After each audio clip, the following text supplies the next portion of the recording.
I'm really looking forward to this session. I'm a marketing guy, so I have to be shamelessly honest and say data hostage negotiation is great in terms of getting eyeballs to listen to what has turned into a fan favorite in terms of our presenters at CHIME and Digital Health Insights conferences, in the one and only Andrew Carr, who I knew from his when he was a professor, as I was during his university days, and then moved on to bigger, more sophisticated things as it relates to the negotiation landscape and breach control and cybersecurity in general. So, without further ado, I'd like to re-welcome again Andrew Carr, and look forward to hearing your insights. And I'll jump back on near the end, Andrew. Thanks, Frank. Really appreciate it. I'm glad to be back. You could do a brief intro too. It Sure. is Yeah, in I've terms got of a where slide you. up. If you There could you jump to go. the second slide, please. There you go. So, Andrew Carr, Managing Director in Global Head of Threat Management at Booz Allen's Commercial Incident Response Practice. I oversee the operations and strategy associated with our threat detection and response capabilities. Um, I support, obviously, the investigation of breaches and other types of incidents, assist with the containment, remediation. I myself used to be a forensic analyst, going way back in my days. Started off in the public sector at a regional crime laboratory. Um, as Frank mentioned, I was a professor of cybersecurity at Utica University in upstate New York, which is where I'm from.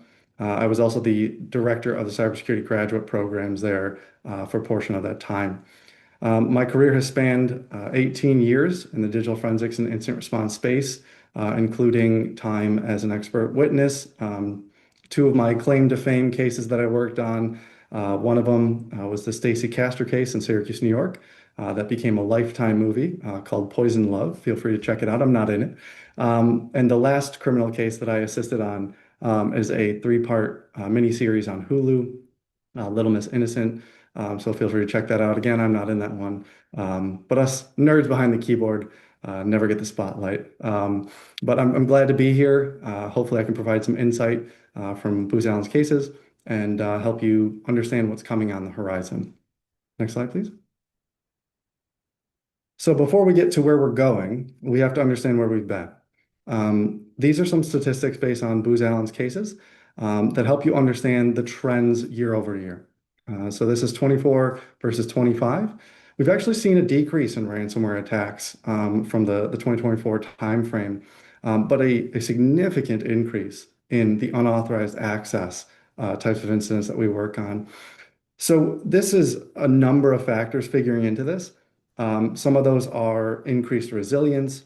Some of those are, better security tooling and products to kind of stave off the actual encryption event. And some of it also is some of these cyber criminal groups are having a more difficult time, are not as sophisticated, and they can sometimes go for the data exfiltration rather than the ransomware itself. They know that the data exfiltration can sometimes be just as good a leverage. And so they're just grabbing the data and running, and they're not even bothering with the encryption event. And sometimes it doesn't take hold. Sometimes they don't have enough time. People are able to respond and react more quickly. But it's an interesting trend to keep an eye on, especially in the healthcare space with the sensitivity of information that's typically present within those organizations. They're a ripe target for that type of extortion mechanism rather than the actual ransomware itself. It also takes some of the, I'll call it moral onus off of the threat actor group if they don't lock up the systems in a hospital or another care facility. It doesn't weigh on their conscience as much, and they don't have to deal with as much kind of blowback and heat from the larger public if they're not shutting down emergency rooms and operating rooms and the like. And it's more of a reputational and data privacy issue. Um, we do see obviously the same kind of four or five industries being targeted most often by these threat actors. That's going to be your manufacturing and construction, legal, healthcare. We did see a dip in each of those from 2024 to 2025, but it doesn't mean that, healthcare is out of the woods, right? Consistently well targeted. It's something that, after having done enough of these cases, I've been involved in thousands of incidents over my career. Unfortunately, the healthcare space often is seen as a bit of a a soft target because the budgets typically aren't there for the security protections because obviously that's not necessarily the mission of healthcare, right? It's the patient care, it's protecting the patient, it's making sure that everyone gets the care that they need, and sometimes, unfortunately, that security consideration can fall to the back burner. We've seen a number of incidents recently where there were hundreds of abandoned accounts in Active Directory and unpatched firewalls and things like that. Frankly, as long as they function, right, and it keeps the lights on and everyone's care keeps getting delivered, it just doesn't seem as important until the day when a ransomware attack happens, and unfortunately, then care comes grinding to a halt.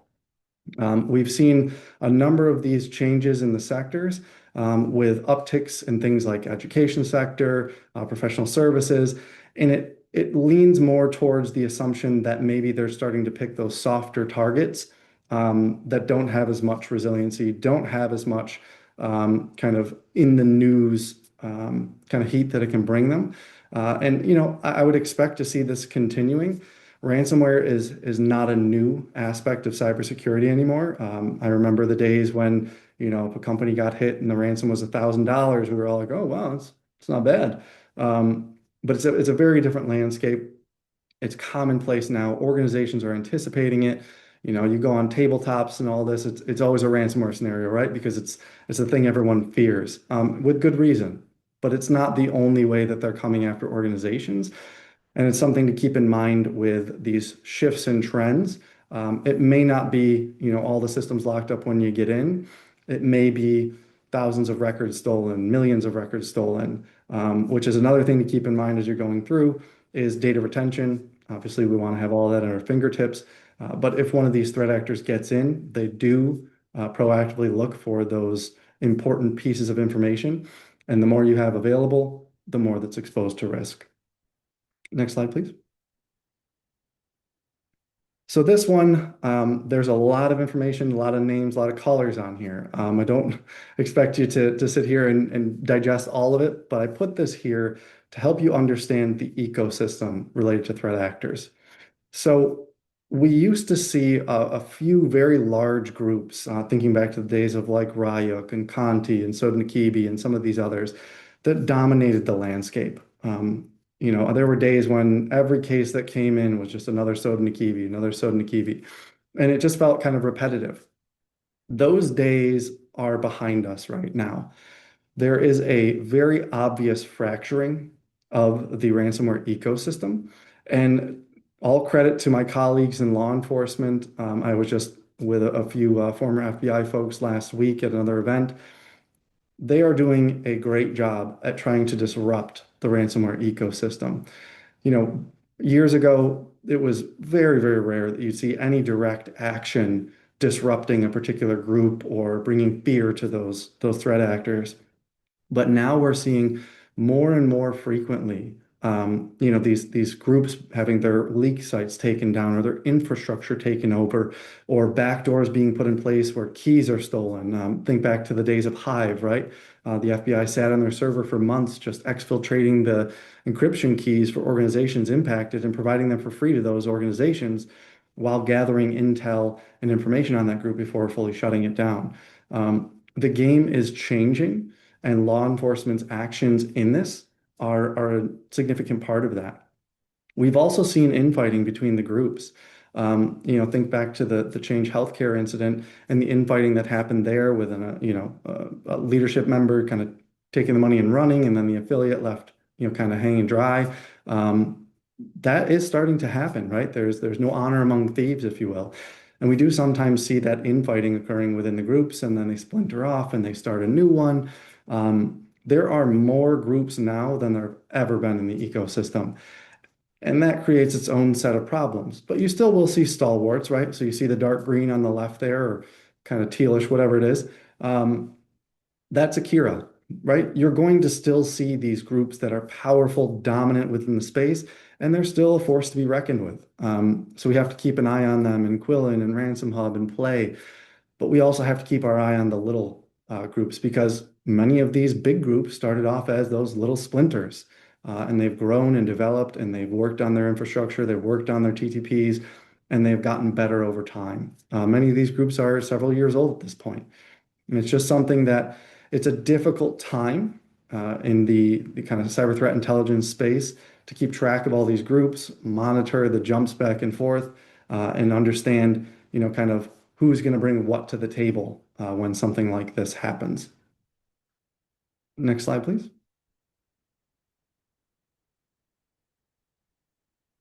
Next slide, please. So before I get too deep into these outrageous looking numbers here, I want to talk about some of the tactics that these groups on the left there are starting to use. So I know AI is a big buzzword, right? And I certainly don't want to oversell AI's role within the ransomware ecosystem at this point. It is certainly present. It is certainly something to keep an eye on, but it's not like full-on ransomware is being completely written by AI by just some random person in front of their computer, right? But there are ways in which they're being leveraged. We have seen vastly better phishing attacks, both from a comprehension perspective, as well as the research and reconnaissance required to create those phishing emails, right? Let's say I really want to phish someone in an organization and I get access to another account within that organization. I can ingest the entirety of that person's mailbox, every interaction they've ever had with that person, every contract they worked on into an AI model. And within a snap of my fingers, I know exactly what to say, what interactions they have with certain people. That's extremely helpful for threat actors. They're also using it for reconnaissance on organizations that may have taken weeks before. Now they can do in minutes or hours. It is certainly giving an advantage to the threat actors from a perspective of crafting those attacks, crafting the spear phishing, and making it not only more believable, but more accurate. We have also seen instances where they're using it to develop some code. We have seen some vibe coding in some of the scripts and things that we found on impacted systems. So it's not unheard of that this is being used. It's just not an existential threat at this point when it comes to the ransomware ecosystem. I do expect that in the coming year, we'll see more of that as models get better and as people develop kind of these offshoot models. I would expect that we're going to see more of the involvement with AI, especially as you have more of these disparate, splintered groups. They may not have the background, technical skill, capability of some of the more experienced veteran ransomware actors. And so they might lean on those tools to kind of fill the gap where they don't have that particular skill set. I will say, though, as we can see on this particular slide, unfortunately, there is a definite trend upward when it comes to the ransoms associated with these attacks. So I mentioned earlier on that we're seeing a reduction in the overall volume of ransomware attacks. That doesn't mean that the problem isn't as impactful for those that do get hit. Unfortunately, there is a trend towards what's known as big game hunting. So big game hunting, if you're unfamiliar, is essentially the identification of targets that will have a larger payout. Typically larger organizations, ones that hold more sensitive information that might be more willing to pay a larger sum to keep that information quiet. Organizations that have a very low mean tolerable downtime. So think healthcare, manufacturing, where you can't be down for 2 or 3 weeks while you restore backups. You have to be back up in hours or days. They know that these organizations have less leverage in a ransomware attack and will be more willing to pay a higher sum. There were, as I mentioned before, days when the average ransom was, anywhere between $1,000 to $10,000 for an organization. Typically, it is not uncommon for us to see multi-million-dollar ransoms, even up into the tens of millions. And on the left there, not displayed on this chart because it would severely skew what you could see on here. But last year we had a ransom demand that we fielded that was well over $300 million. This is the new reality that we live in. And unfortunately, now we have to change the calculus related to, okay, if we get encrypted, what will we do? Will we pay? Well, there may not be an option. You may not have the solvency available to you to pay. depending upon the overall ransom. And certainly, groups like ours, and, I was a ransomware negotiator myself. Um, we'll do our best to get that down, but there still may be a limit to what your organization could pay should you choose to go about that route.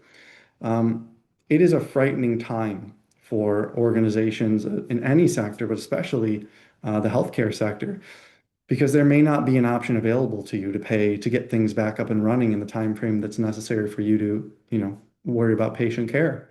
I would expect that this trend is going to continue forward at a similar pace.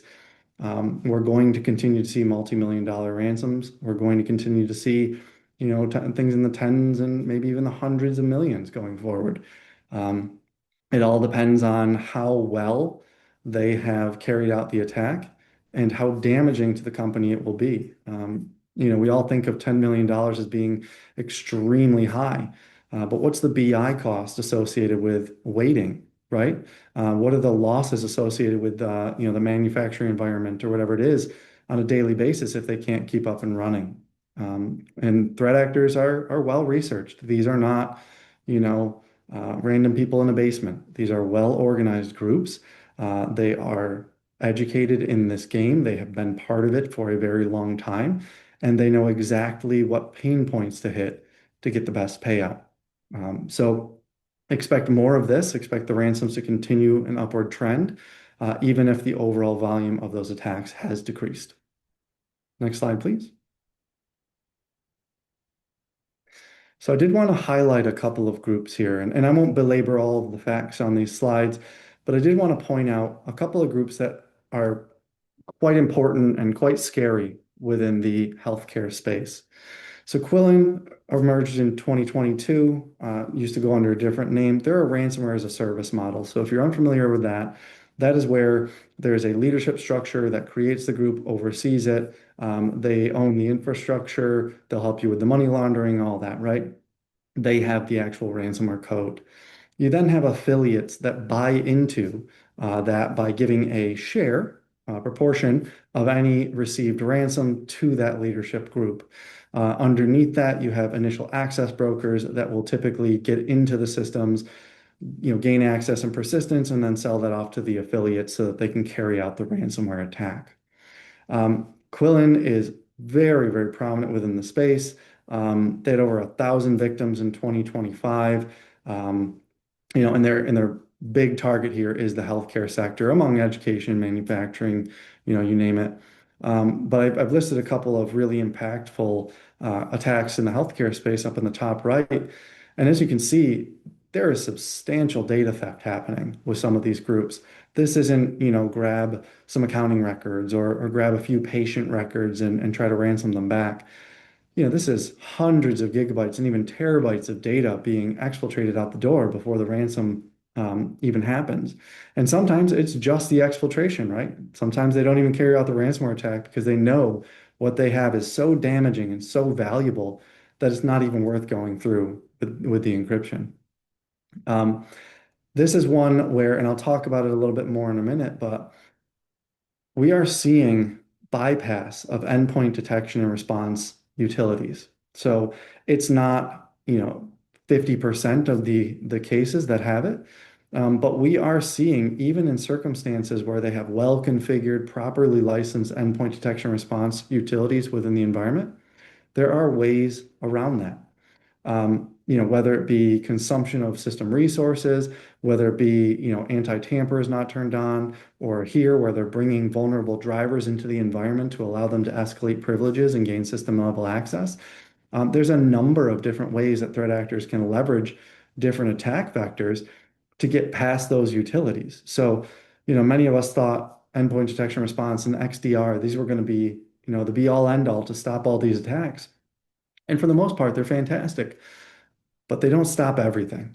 And when these groups become more sophisticated, they put more time and effort into this big game hunting, they'll start to form reconnaissance on what utilities are within the environment.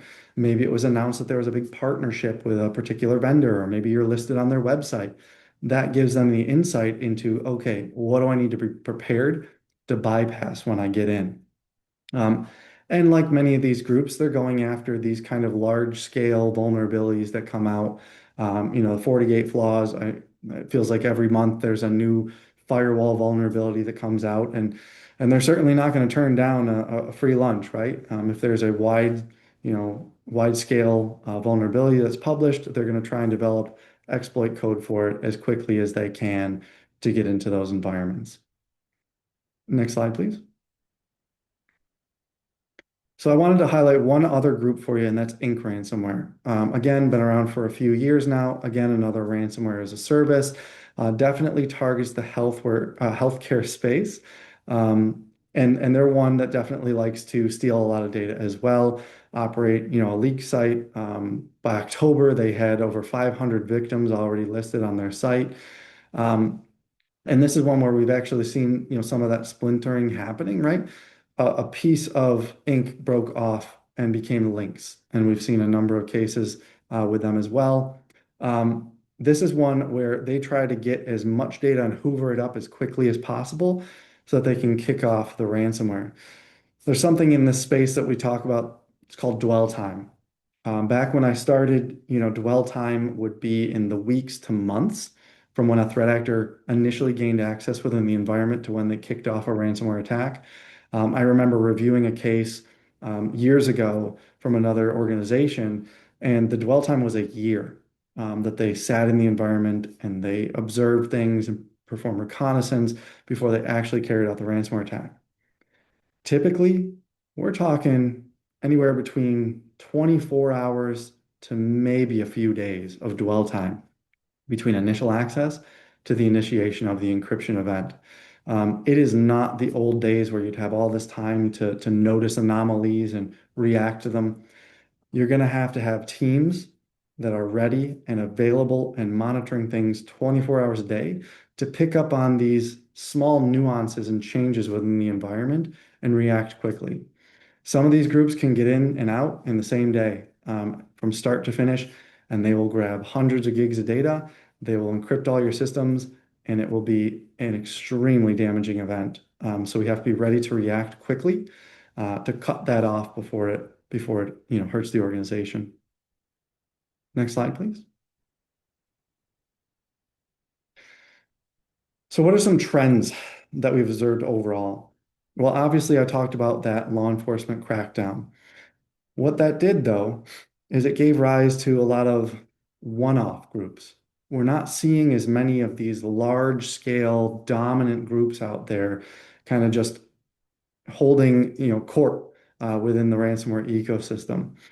Some of those newer ones, the Professor, Kawalocker, there's a whole host of other ones that I had listed on that previous slide, and that's not even all the ones we've interacted with this past year. What that does, though, is it creates an environment where we have a difficult time tracking and attributing all of these different threat actors within this ecosystem. And that's a very important piece when it comes to whether or not you're going to make a ransom payment.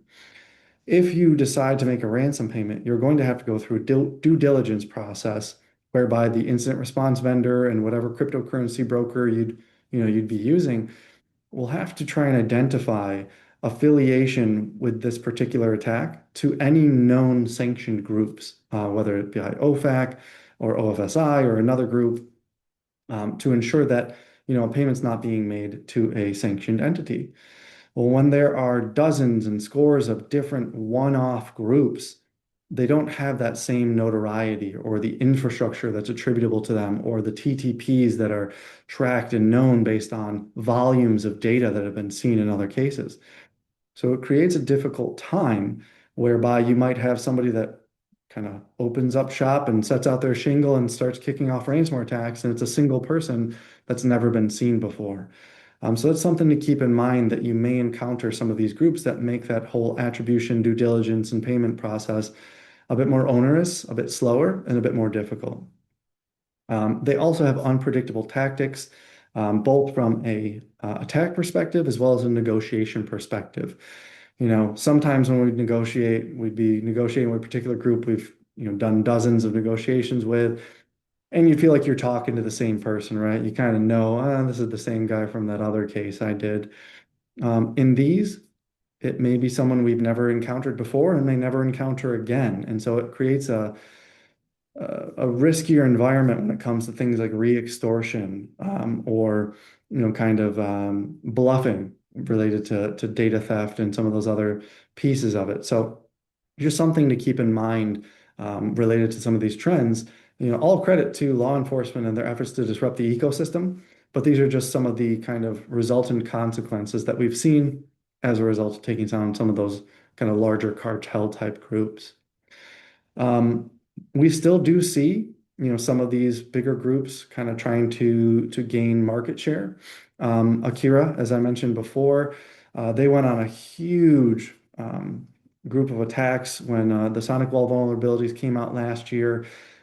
They are definitely one that goes after those kind of low-hanging fruit, if you will. And it inspired some other groups like Shinobi, who's more of an upstart last year, to kind of take the same tact. And it's positioned them that they're probably going to be a big player in 2026. So, not to say that there aren't these large groups and not to say that we won't see them continuing into the future, but it's just a very tumultuous time in the ransomware ecosystem at this point. Next slide, please.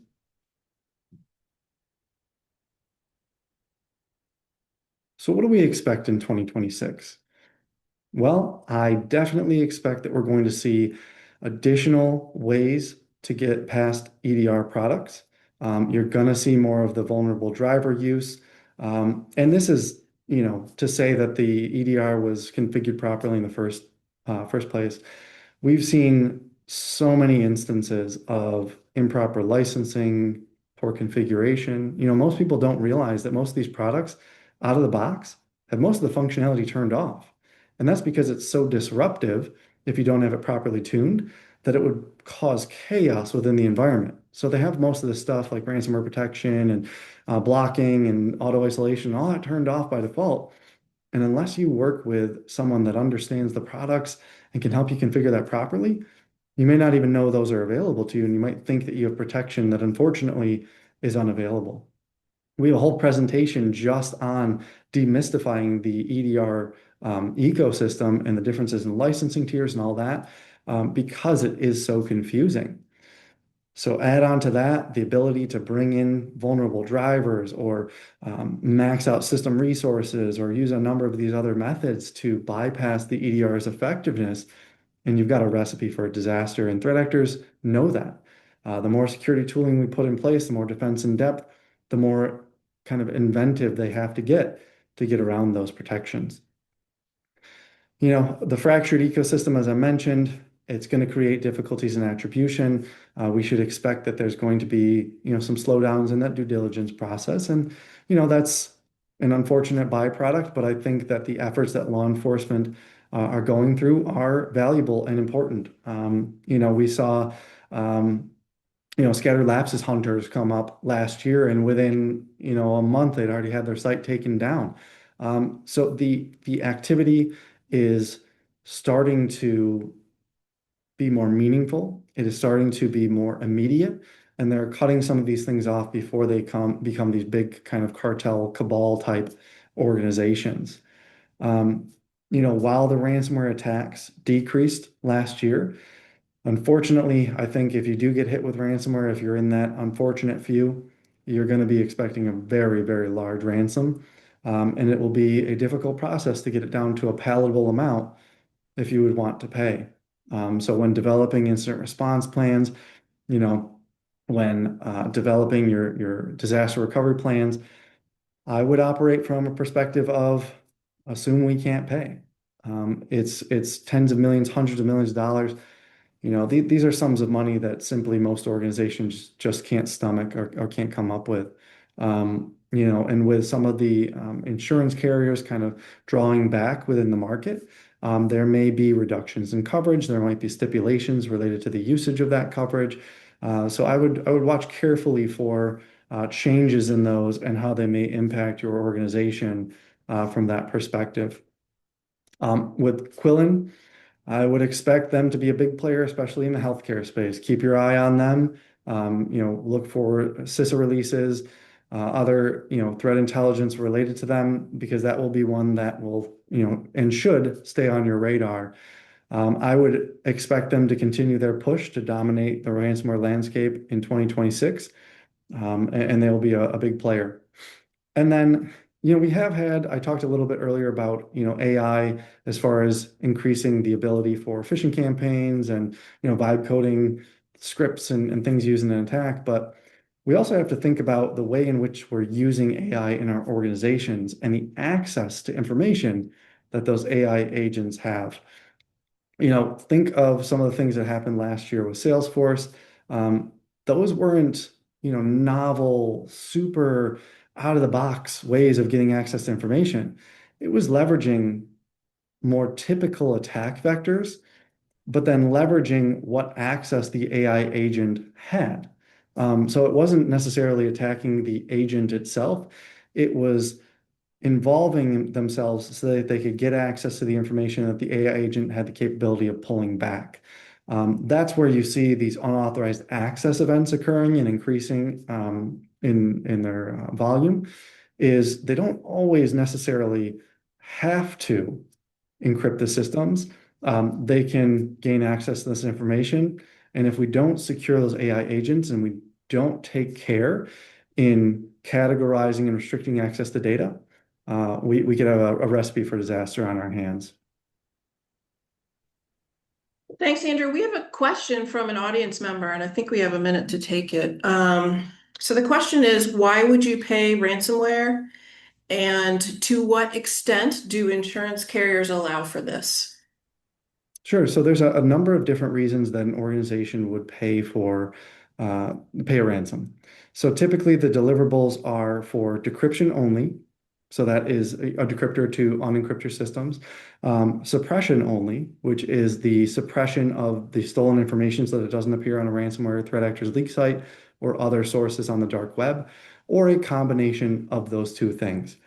So depending upon your organization, depending upon the resiliency, backups, what information is stolen, it may be a circumstance whereby it may take weeks or months to restore your data, even if you have viable backups, and the ransom payment is low enough that it would offset the costs associated with the loss in productivity, the man hours, all that of going the other route. Sometimes, and this happens many times, threat actors will gain access to an environment and they will seek out the backups and they will destroy them, encrypt them, change passwords, all of that. So you no longer have access to that information. And without paying the ransom, you can't go back to a functioning environment, right? You'd have to rebuild from scratch.